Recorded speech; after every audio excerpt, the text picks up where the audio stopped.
এই দেশের মানুষের করের টাকায় বন্দরের করের টাকায় নির্মাণ করা হয়েছে। আমরা দেখেছি এই বন্দর উন্নয়নের নাম করে, দক্ষতার নাম করে বিদেশি কোম্পানির হাতে তুলে দেওয়া হচ্ছে।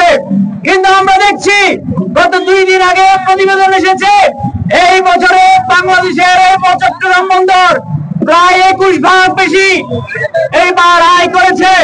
যদি দক্ষতা বৃদ্ধি করতে হয়, আমরা ট্রেনার নিয়ে এসে এদেরকে দক্ষতার প্রশিক্ষণ দিতে পারি, কিন্তু দক্ষতার নামে এই দেশের বন্দর কারো হাতেই যেন দেওয়ার কোনো অধিকার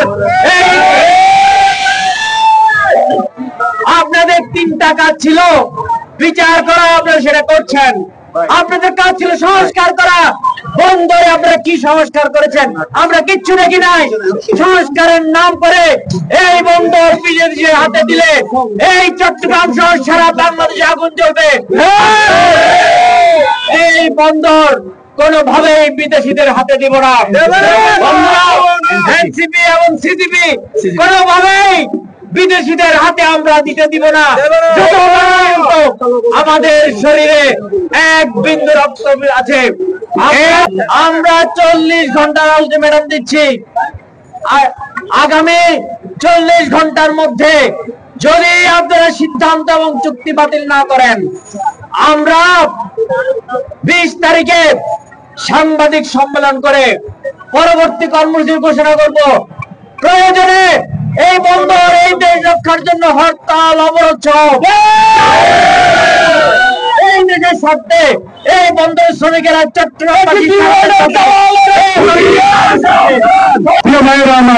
আমরা কর্তৃপক্ষকে শুধু এই অনুরোধ করতে চাই, এই চট্টগ্রাম বন্দরের সিসিটিএনসিটি সম্পূর্ণ সম্পূর্ণ। এখানে বিদেশিদের বিনিয়োগ করার কিছু নেই। এখানে বিদেশিদেরকে শুধু এই বন্দর এই সিসিটিএনসিটি করে দেওয়া হয়, তাহলে বাংলাদেশ থেকে লক্ষ লক্ষ ডলার বিদেশি চলে যাবে। আমরা বাংলাদেশ বড় সংকটে পড়বে।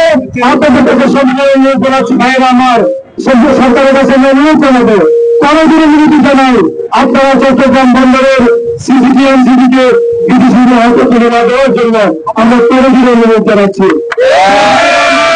আমি একটা কথা আমরা আগেও বলেছি যে চট্টগ্রাম বন্দরের টার্মিনাল যদি আপনারা বিদেশিরা তৈরি করে অপারেশন করে বিদেশি বিনিয়োগ যদি আসে, তাহলে আমাদের কোনো আপত্তি নেই। আমরা আগেও বলেছি। সুতরাং এই চট্টগ্রাম বন্দরকে বাঁচানোর জন্য সিজিটিএনসিটিকে বিদেশিদের হাতে তুলে না দেওয়ার উদাত্ত আহ্বান রেখে আমি আমার বক্তব্য শেষ করছি।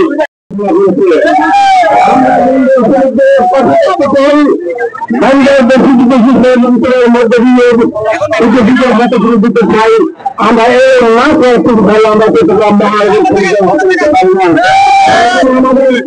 না ভালো আমরা তারপরে বন্ধ